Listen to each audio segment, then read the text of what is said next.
My brother, my sister, this is the Deputy Minister of Education.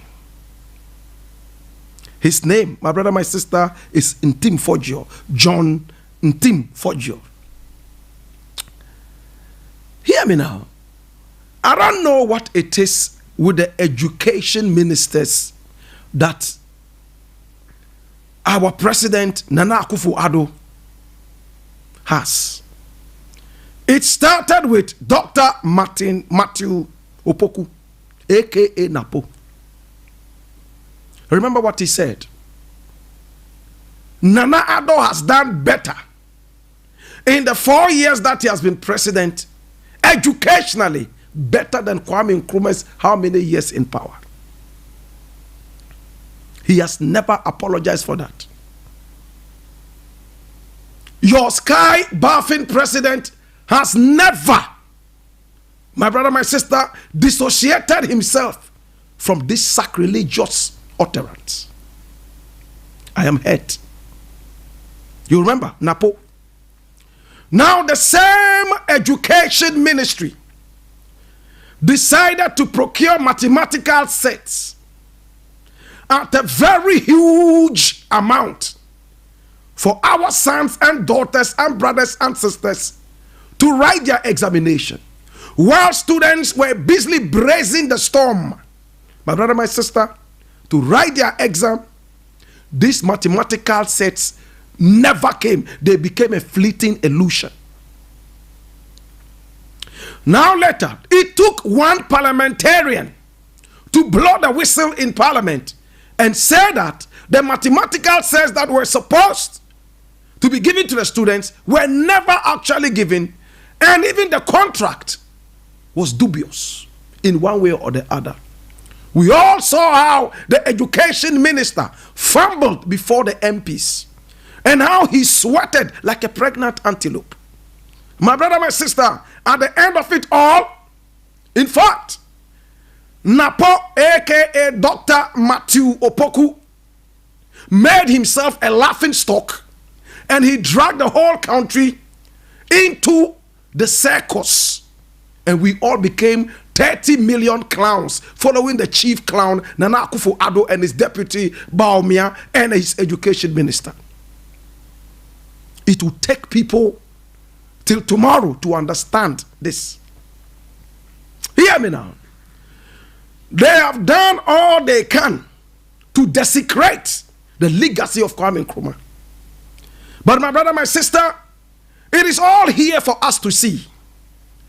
The work and the sacrifice that Kwame Nkrumah laid down foundationally for this country can never be washed away by any storm. No matter how much floods come, that foundation is solid enough to stand against the vicissitudes of every weather. Hear me now. Napo left, and another guy came. What did he tell us? Oh, the mathematical says we realized that the wrong person was brought in. He couldn't deliver, so we have cancelled the contract. Did you get the money back from him? Did you pay him any money before that? Now, what did the investigations of the BNI represent? At that time, the investigations, did they tell us what happened? Did they pay this man money? But to do damage control, because they think that they don't owe us any explanation, even though they are blowing away our money, they would never give us the details. They only said they canceled the contract because the man could not deliver after 2 solid years. From 2019, when they gave a contract to a party foot soldier called Onassis, he was never able to deliver. Our sons and daughters, brothers and sisters went to write the examination with no mathematical sets. Yet after the examination, they came out, hey, the students have passed. They did so well. Oh, Nana Akufo-Addo is doing so well. Oh, the school feeding exercise is working. Oh, the free education is working. See, the students are passing. And now, my brother, my sister, hear this trash. Right now, the education minister has realized that He's played so much the role of a circus clown. So he has pushed his deputy to continue with the comedy. They have spent several millions of Ghana money, the taxpayers' money, to procure past questions. And see what they are telling us. Is it not interesting that it is only Kingdom Books that has been given the mandate and the right to print out past questions and what? The examiner's report. My brother, my sister, you see the joke of a country? If you follow it up, left, right, and center, you realize that there's a certain kind of interest somewhere. Somebody helped to finance the party campaign. So it is time to use the taxpayers' money to pay somebody. That is what these guys always do. They would find a way to squeeze water out of a hard granite rock. My brother, my sister, in order to please their party faithfuls and ignoramuses. I tell you something. Listen, in a time that the clown vice president Baumia is going around telling people paperless, paperless. Now we are doing paperless, paperless, and GPRS, and blah, blah, blah. Digital, digital, clowning all over the place. You have gone to Kingdom Books to print paper, to give to students at a whooping 78 million, 68 million Ghana cedis. Jesus have mercy. Hear this one. They are saying that now that we have all gone digital, that now that, my brother, my sister, the vice president is all over the place gallivanting and saying that, oh, now Ghana ports will deal with paperless systems and blah, blah, blah, boom, boom, boom, boom. They have given Kingdom Books a contract to produce past questions. And the country is paying for the past questions that we already paid examiners to set. Jesus have mercy. Hey, my brother, come along with me. Let's understand it together. I am saying that the examiners have been paid money using our tax to set the questions, to mark the questions, and teachers have been paid in one way or the other to also teach students to go and pass. Now, the papers that we paid for are now going to be printed into books and be sold to our children again after we already paid for the printing and the setting of the questions in one. And what deputy minister says that, oh, it is done in the developed countries. It is a common practice, so it's okay. Jesus have mercy. Hey, I should have known this several years back. What I know today, if I had known this earlier, my brother, my sister, I would have refused to come on this earth. I probably would have decided to be on Mercury or Pluto. I see people who claim, my brother, my sister, to be honest. And they are only honest because they have no opportunity to be dishonest. He has no opportunity to steal. So he tells you that he is holier than thou. When that opportunity comes, you will see his true colors. My brother, my sister, what happened to online? Couldn't these papers have been published online? You have a way of taking money from our children to assess their results when they write online. But you have no such gumption. You have no such brains to put all these past questions out there online for our children to go online and study the past questions and pass their exam. No, by all means, you have to print them into books so you can pay your party foot soldiers. How many people don't understand? My brother, my sister, everything has gone online now. Even food to eat. Now people go online. Uncomfortable as it may be, these are the times. When everybody used to listen to radio 24/7. My brother, my sister, now people go online and do so many different things. These are the times. We have to be abreast with the times. But our country is still living in 2 BC. Kingdom books must publish the books and give to our children so that the nation would pay for the printing of these papers. Questions that we already paid examiners to set. Why? What have we done wrong? You charge them money to go online and assess their results, yet you do not put the questions online for them to go and study. If they want to print them, they will print them themselves. But no, somebody must pocket the money. They must prepare for the next elections campaign. After all, when elections come, whether there's money or not, they must campaign. They must pay money to a few buffoons to vote for them. God is judging all of these people. Posterity would judge all of us very harshly. That we are milking our own country just because we voted you into power.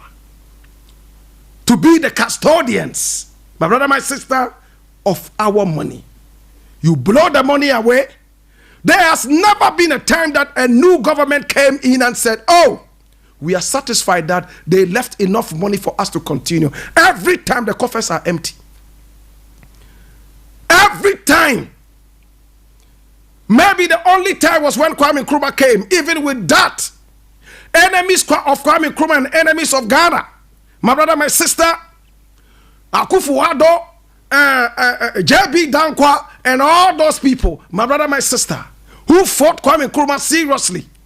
Those who survived Kwame Nkrumah came back to say Nkrumah drained all the coffers of Ghana. Recently, J.A. Kufuor also came out and said that Nkrumah rushed the country into industrialization. You blame a man for being a visionary. Today you are struggling to industrialize. Nkrumah saw it years ago and gave you the Akosombo Dam, one of the wonders of the world. How Nkrumah did it, you and your grandfathers who were terrorists and bombing Nkrumah left, right, and center are yet to comprehend the mystery that Nkrumah gave to us.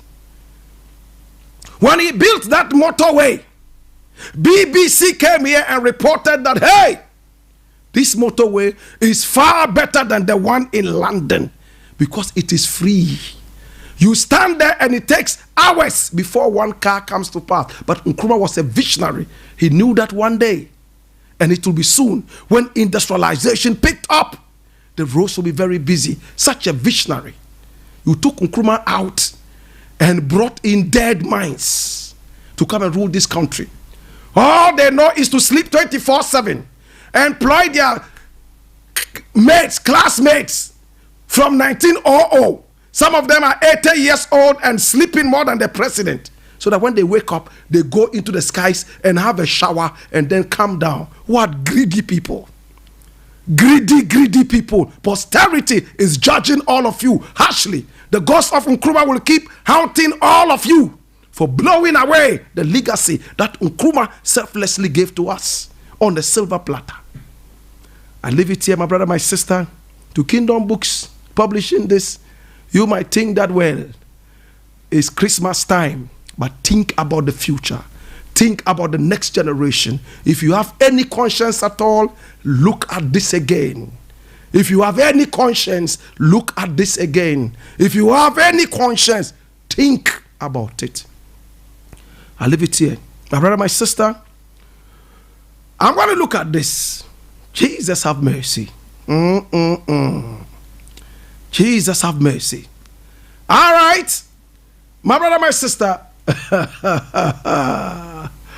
there's an interesting thing here on citynewsroom.com, which I want to share with you. And this was published just today, the 19th of July. It says, confiscated rosewood to be auctioned for local use. And this is attributed to Abu Jinapo. It says, rosewood confiscated in the country will be auctioned and used locally to prevent illegal operators who participate in the auction process from exporting the wood. Speaking at a regional consultative dialogue on small-scale mining and deforestation in Tamale, the Minister of Lands and Natural Resources, Samuel Abu Jinapor, stressed that no one will be permitted to export rosewood, whether acquired legally or otherwise. I have set up a ministerial team chaired by the Deputy Minister of Lands and Natural Resources, Benito Ousubio, to liaise with the Customs Division of the Ghana Revenue Authority to ensure strict compliance with these measures, the minister added. My brother, my sister, talking about rosewood, you know how long it takes to grow rosewood. Some of the rosewood we have in Ghana are older than Kwame Nkrumah. For me, it's an insult to go and fell rosewood that is older than your grandfather. For me, as a naturalist, it is so disheartening for me to look at the sea that is greater than Moses, older than Moses, older than Jesus. For me to go and sit down there, pull down my trousers, and release feces in the sea. You are so disrespectful. Trees older than your great-great-great-grandfather, you will go and pick an axe, cutting it down because your pastor told you that there's a witch hiding in that tree. Today, my brother, my sister, rosewood, Chinese people have found a way of leaving Guangzhou, leaving Beijing, and coming all the way over the Shihongti Wall, right here in Ghana, into the jungles of Ghana to find out where rosewood is with the aid of Ghanaian Judases and traitors. See this.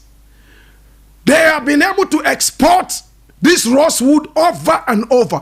Even when the ban was pronounced on rosewood exportation from this country, they were doing it. Today, Abu Jinapor comes and says, oh, you know, we have seized a lot of rosewood. What we are going to do is we are going to auction it so that Ghanaians can buy that. And when they buy, we also make sure that they don't export it so that they will use it locally. They will be forced to use it locally. Listen to the grammar. Ghanaians are going to be auctioned this rosewood too, and when they buy, we make sure that they use that here, and after they use it here, they would not have the opportunity to export it. What is the sense in it? Is it the exportation that is the problem, or it is the felling of the rosewood trees? Let's talk sense. Oh, brethren, come along. The youth, come along. This is a mathematics problem. When you see the mathematics problem, don't rush to answer. Slow down. Find out which formula would best attack this question. Hey, minister is saying that they would force people to use the rosewood in Ghana. 1. Number 2, they would make sure that this rosewood that has been seized will not go beyond the borders of Ghana in terms of exportation. And I'm asking, what is really the problem? Is it the felling and the deforestation process that we see left, right, and center, or the exportation? Certainly the exportation is not the problem. The problem is the felling of the trees. My brother, do we have the technology to deal with the rosewood? I'm asking. I have never heard in Ghana since I was born on the 2nd of September, Monday, 1974, that Ghanaians had the technology to deal with rosewood. I don't know. Do we have the technology? Can we handle rosewood in Ghana?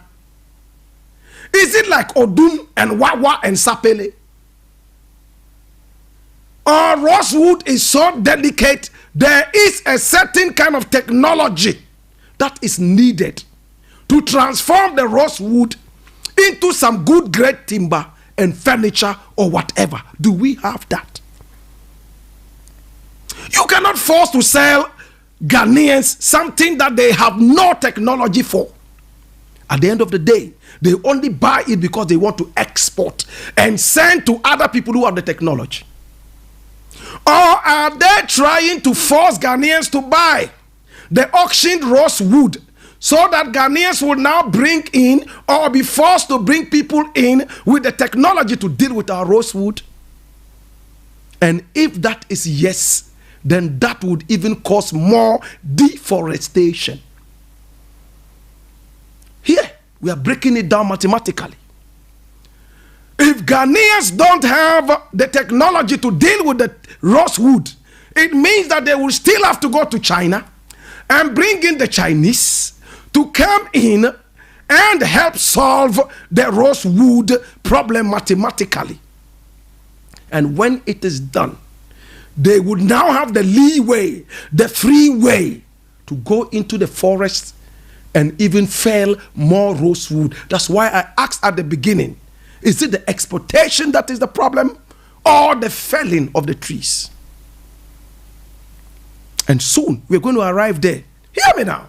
Now, if Ghanaians buy the rosewood and keep it and have no technology to deal with that, would they not find some illegal ways of exporting the rosewood? Minister says he would make sure that it doesn't happen. Then minister, rather make sure that the felling is not done. Nobody ever exports rosewood that is not felled. So keep the rosewood unfelled. Rather than wasting your time curing, please prevent. After all, prevention is better than cure. Let's get deeper. Hear me. This rosewood that they said they are going to auction, you'll be shocked that the big wigs, the dirty politicians, are those who are going to buy. And they always have a way of exporting this. After all, you have a president who baths in the skies. Whilst he's busily bathing and sleeping, my brother, my sister, things are happening in the country and he doesn't know. At 77, he's tired. How many times has your president embarrassed you by going into top-notch meetings and snoring like a lion who has just finished a big meal? Snoring. And people sitting around him are tapping him. Stop embarrassing yourself. That is when he even increases the gears. Like a chainsaw operator. My God have mercy. My brother, my sister, let's get real and let's speak truth to power. Gina Paul, I love you, respect you, but this thing is too kindergarten. You are going to auction rosewood, so Ghanaians with no rosewood technology will buy and go to Guangzhou and bring Chinese to come and teach them the technology. Whilst they are here, they need more rosewood to teach them, so they go back into the jungle, bring more rosewood. That's how they say in Kumasi. Have we gone or have you come? What have you achieved? What have you achieved? I leave it here. Think about something. Look, let me tell you what should be done with this rosewood thing is very simple. Hey, it's been seized already. It has become the property of the government of Ghana. Why auction it? Export it. We need money. Get the money. Go to Binduri, Duri Gaga, Zabre Gaga, Gaga, Duri. Go to all those places. And build schools. Go to those places and use this rosewood that you are exporting to do meaningful things, not to look for a private jet for the president to bath in the skies. That's what it should be done. You are auctioning it so that the money goes where? How much are you going to get from auctioning it to Ghanaians? Export it. But make sure that, my brother, my sister, you don't go into the forest again and fell more rosewood. What do? Prevent that. That's what we need, not this kindergarten joke. I'll leave it here. My brother, my sister, I'm going to look at another thing Ah, ah, ah, ah, ah. Mm, mm, mm, mm. Last week, Canada Japan was in the news, right? And it's all over. And what did he say? That Joy FM was built on drug money. He said, he alleged that there was one Jones who was still alive, and this Jones man can still testify that the boss of Joy FM, and for that matter multimedia, used drug money to build Joy FM. This is not the first time Mr. Japan is making such utterances. In fact, I've spoken with a number of people on the streets, and a lot of them tell me, so you still take this man serious? I say, yes, sometimes I do. My brother, my sister, I don't know any Jones. I won't pretend that I know everything. If Mr. Kennedy Ejapon knows that the boss of Joy FM and multimedia, for that matter, actually built his legacy or his kingdom on drug money, bring it out. I don't like it when Mr. Ejapon behaves like a blackmailer. He should be careful. I will expose him if he does not do this. If he does not this, I know that he used drug money to do this. I know that he's sleeping with this person's wife. I know that he's doing this. If he's not careful, I will expose him. So I've asked this question over and over. You are a blackmailer, a cheap blackmailer. When people come after you, then that is when you start blackmailing them. And I hate it to the core. My brother, my sister, hear this. When I was working with Hits FM Multimedia, Mr. Ejapon came out with the same old threats and blackmailing tactics. That, hey, listen, your boss, Kwesi Chum, built his empire on drug money, and he was asked to apologize or within 48 hours find himself in court. I didn't hear him apologize. All that he said was that he has a lot of respect for Kwesi Chum, and he shouldn't have said whatever he said about him. But for Joy FM alone, whatever he said, for me it was not an apology. But Kwesi Chum and Joy FM and multimedia saw it as a certain kind of apology and let the matter slide. You see, when you're killing a snake, my people say you kill it properly. Cut off the head. When it starts wriggling and you think it's dead and you walk away, the same snake will bite you. Now, Canada Japan is back. This time around, what I'm expecting, my brother, my sister, is that this matter goes to the end. Let Mr. Ejapon be able to expose Kwesi Chum. After all, he says he has the facts. How many times haven't we heard Mr. Ejapon say he has this fact, he has that fact, and then when he go where it matters most, he falls flat. Flat.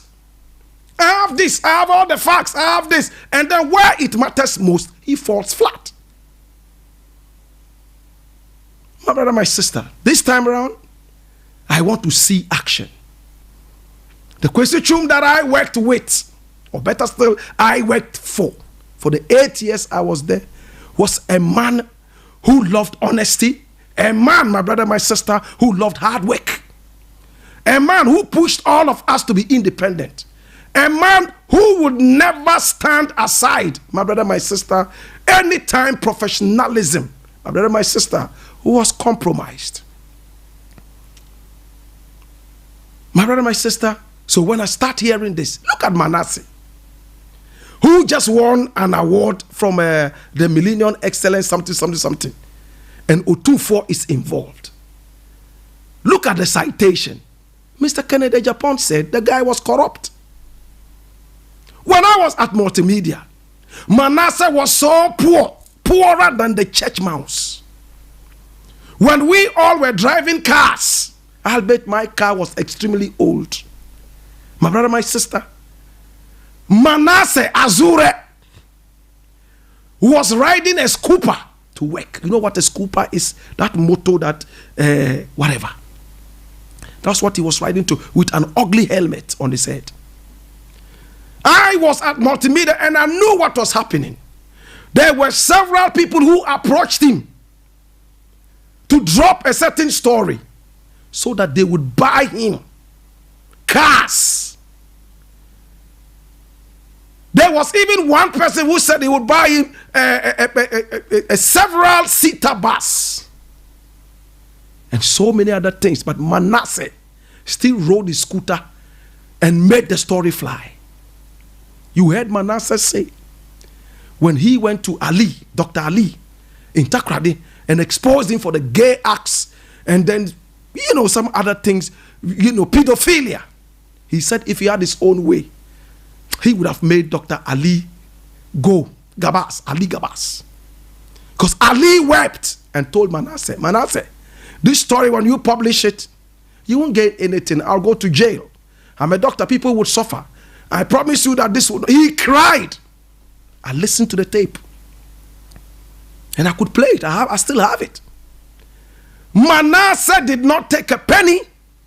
He made Ali Gabasa, or whatever his name was, suffer what it was. And with Manasseh's investigations, he will follow the thing all the way to the court and stand there, my brother, my sister, and deal with the issue till its final stages. Is this the guy you call corrupt? Is this the guy you call corrupt? The other day, he did something on, Men's Gold. And I also heard, and Manasseh came to demand money. I laughed. I said, Men's Gold, say something better. Which Manasseh came asking for cash. Then I was not even here. Men's Gold said Manasseh was corrupt and that he demanded. I said, Massa, please let the truth be told. At least Manasseh just changed only an hour ago. He rode a scooter. Do you know the kind of car Manasseh drives now? He's still struggling to put a roof on a building that he's trying to build in those areas. The son of a watchman who has seen money. He was supposed to be bought with that money and he refused. Mr. Japan comes and says, he's corrupt. Today, he's getting awards by the Otun for himself. They are praising him. He's getting awards around the world and he's still driving his rickety car. If you don't love such people. Meanwhile, Mr. Japan, your wife got 100 million contract. As to how she got it, I want to believe she was the best for the job. The best in the whole country for the job. She got it. No qualms. Take it. Let's call a spade a spade. Let's encourage the youth. Let's be responsible with our talking. If you are in a certain position, you will not be in that position forever. Let's be responsible with our talk. Let's be responsible. I leave it here, my brother, my sister, and I hope that Joy FM will take this thing on. And still talking about Kennedy Japan. I'm really so disappointed that he's still in Parliament anyway. A man who said Parliament of Ghana is so cheap that every Tom, Dick, and Harry can just get up and be an MP. A man who calls other MPs fools right in the Parliament House. You are a fool. So that means they are honorable fools, right? We are supposed to call them honorables. And if Kennedy Japan says that the people in the Parliament are cheap and that they are fools, my brother, my sister, then they are honorable cheap fools, right? Why is a man like this still in Parliament? Let's call a spade a spade. Everybody is scared because nobody is actually correct. So when Kennedy Japan comes out and wants to do an expose on you, boom, then everybody is scared that, he'll bring, but that's blackmail. What power does he have? Apart from blackmailing people. And Ghanaians are standing aside and watching this nonsense happen. You talk about the president night and day. You talk about who. But the worst noisemakers like Kennedy Japan, they are those that you fear. When are we going to grow as a nation? It's blackmail, and he also has fans. Oh, let them go out. When they see any Igbe man, let them beat him up. When they meet this one, let them hit their heads with big stones and big whatever. Never held responsible for that. Ahmed Swale, beat him up. Beat him night and day. When you see him, beat him. Whatever happens, I'll pay. Next moment, Ahmed Swale is gunned down in broad daylight. The man is still walking around. No problem. What kind of nation are you building? Why should you fear God and fear people like this? Why? Ahmed Swale was gunned down. His children are still walking around. Maybe some of them are even begging on the streets. Nobody cares. Right? The next moment, Erastus should also be beaten. If he was the president, he would beat Erastus. And people are talking about it and you are angry. Throwing insults all over like the god of insults. This man is not qualified to be a parliamentarian. His utterances are so nauseating. He's a disgrace to Ghanaian parliament. Let us speak the truth. Philanthropy, yes, he does one or two things around, fine. My brother, my sister, at the end of the day, philanthropy with nauseating remarks is nothing. Let's deal with the truth. Until you learn to speak the truth the hard way, my brother, my sister, you will be a slave forever. A man who feeds you controls you. Until you step out of that position and go hungry, you will never be able to speak against his ills. Some people won't understand till they drink cocoa tomorrow morning. I'll leave it here. My brother, my sister, we still have some things to look at, and I need all of us to come along and look at them seriously. Have you heard that bird flu is in town? Hallelujah to the bongo clippings. Hear this now. Bird flu is in Ghana. When you catch bird flu, you die. This is not like COVID-19, where they take you to a certain ICU and inject you with vitamin C, put gas around you so that you can stand up. This is worse than Ebola. You see mad cow, you see bird flu, they take you away. What would I say? What happened to the planting for jobs? I hear the king of planting for jobs, the agric minister, says that the planting for jobs is now in the ICU. ICU. Sir. Intensive care unit is there. What happened to the plantain that cost 2 cedis? What happened to the plantain that cost 4 cedis? What happened to the fact, in quotes, that Ghanaians were now eating 6 times a day, all because food is cheap? You see? You see? You see? What happened? You have destroyed cocoa farms all over the place with Galamsey.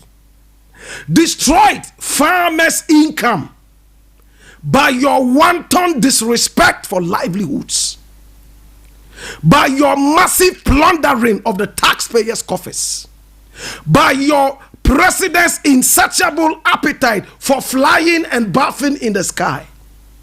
My brother, my sister, today the planting for jobs has become a farce. It's become a fleeting illusion. Better still, it has become a mirage. Hey, my brother, my sister, listen. Until the youth, hey, and I keep speaking to the youth, it's time now to organize and centralize. Jesus have mercy. Somebody won't understand this till he smokes marijuana tonight. Somebody will not understand this until he bonks his wife tonight. Hear me. Until you organize and centralize, you would be totally dismantled. Unity is strength. We need people who would organize the youth.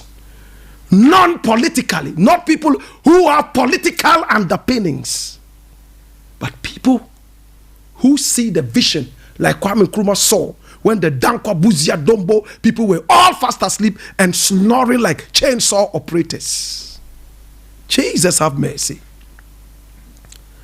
The youth must be wiser. Before these sleeping old men wake up, you have already hit it hard. As for Nana Addo, he is the king of judgment debt. That's the foot soldiers president, not my president. How can he be my president? How can he represent me?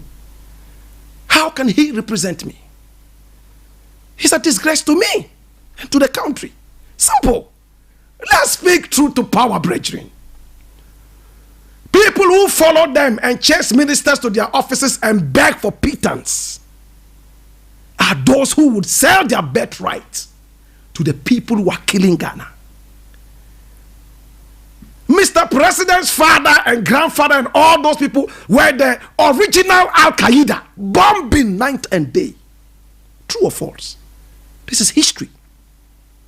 They bombed Kwame Nkrumah until Kwame Nkrumah, every time he was lying on his bed and even a spoon fell from the table, he would wake up and say, bomb, bomb. Bomb, bomb. Nkrumah was so tormented, he started hallucinating over bombs. 9 times they bombed him. And 10 times he escaped. When Nkrumah escaped all the bombing, they overthrew him and he was open-armed and braced. My brother, my sister, in Guinea, they were still not satisfied. They sent mercenaries to follow him to Guinea there and bomb him. They poisoned his food night and day. My brother, my sister, the foreigners from America were looking for him. Ghanaians were looking for him. What a man. Jesus have mercy. Today, they succeeded in cutting short his life, but not his legacy. His legacy is still slapping their cringing brows, their sleepy faces. That's a great guy. Look at his legacies all over the place. Look, anytime you plant a seed and it starts growing, the first words the plant, the growing plant, the germinating plant would mention Kwame Nkrumah, Kwame Nkrumah. Because his blood is on this land. My brother, my sister, I pray that you don't get the bird flu. Because when you get it, you will get a death certificate. I pray that you all become vegetarians now. Stop eating fowls. Don't eat that. If you still love your flesh, my brother, go and eat other things. If I were you, I'll be a vegetarian right now. When I hear the bird flu is away, I'll give myself another 2 years to be sure before I start testing the fowls. Thank God I'm a vegetarian. Thank God I'm a vegetarian. But I still care about you. My brother, my sister, some of us are vegetarians, yet we have girlfriends who are not vegetarians. If my girlfriend goes to eat bird flu infested chicken and she comes to me, hey, I'm your bird flu, I will die like her. So we should be each other's keeper. You understand? You are because I am. Umoja, Ubuntu. This is the time, brethren. This is the time to come together and make it happen.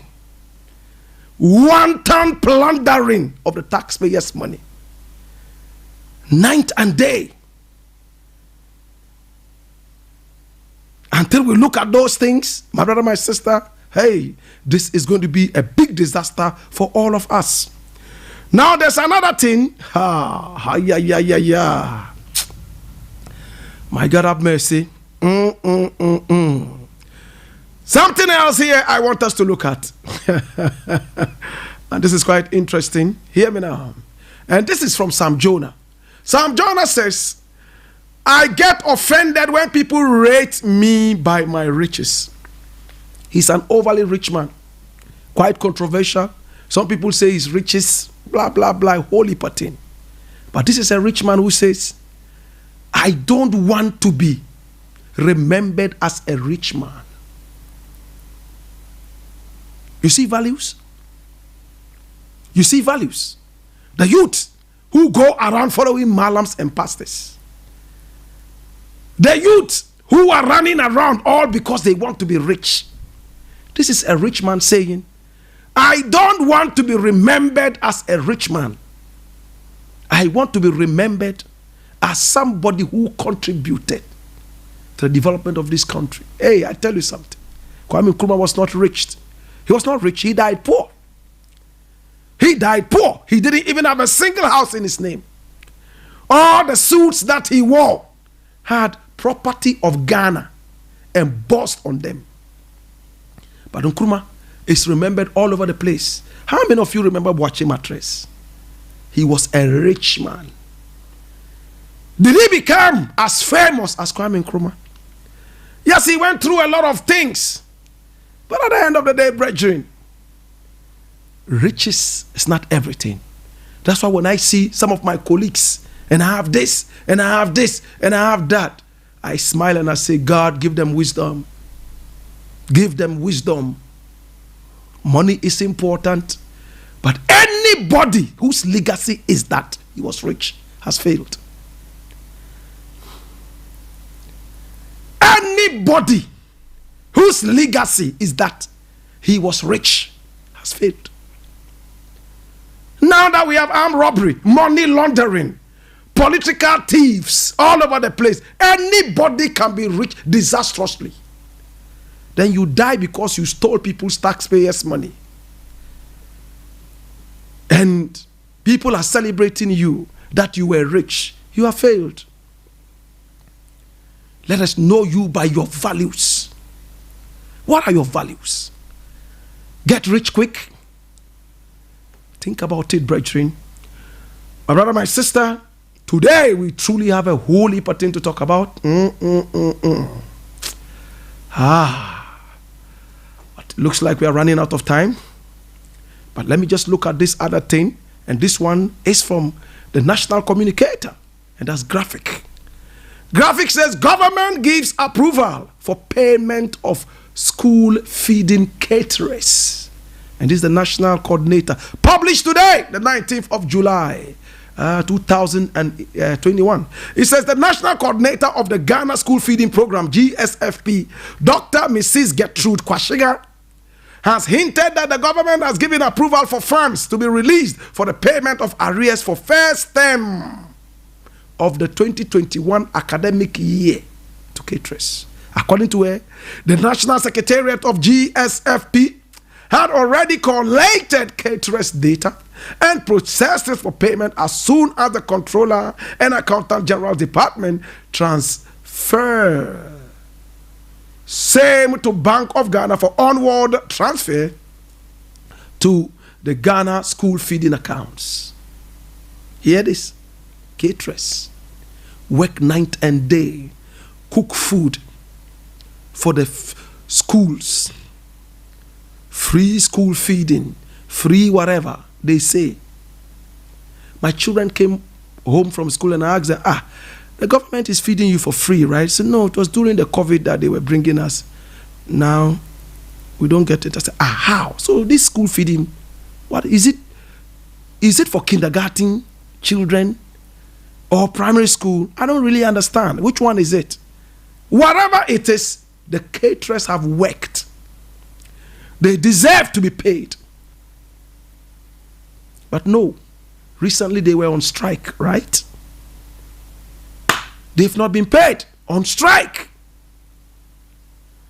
Those who eat the food prepared by the caterers, my God, they say, oh, well, the caterers cook what is given them, right? If they give them stones, they will cook stones for you. If they give them worms, they cook worms for you.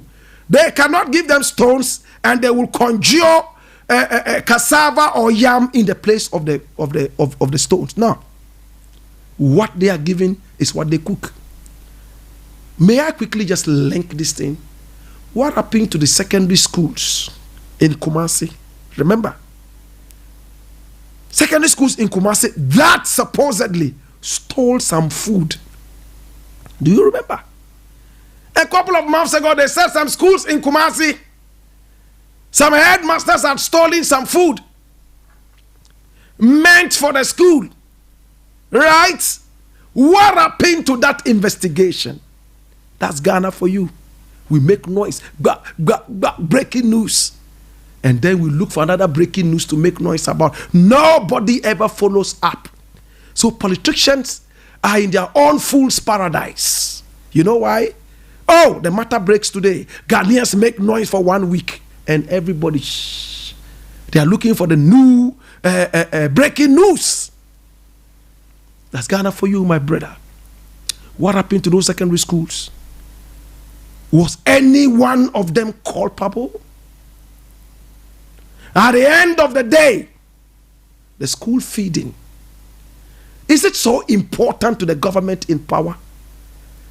Is it more important or equally important or less important than salaries that are paid to first and second ladies? Look at the speed with which they push that. Illegal salaries. Hey, I have 1 minute more. I quickly want to handle this. Hey, hear this. Health minister said he went out and got the COVID-19 vaccines without talking to Parliament because he was under pressure, because he was so confused, because, hey, health minister, he was so confused, so he blew our taxpayers' money, ready to blow it away in his confused mind. Until health minister said he went for criminal UAE terrorist to go and get Sputnik V for Ghana because he was confused. He was under pressure. He was in an emergency. Oh, I was so confused. So it do not happen again. To God be the glory. It's been the Black Pot, aka Kukushonomo. My name Blakk Rasta. Why? Up, in mighty way.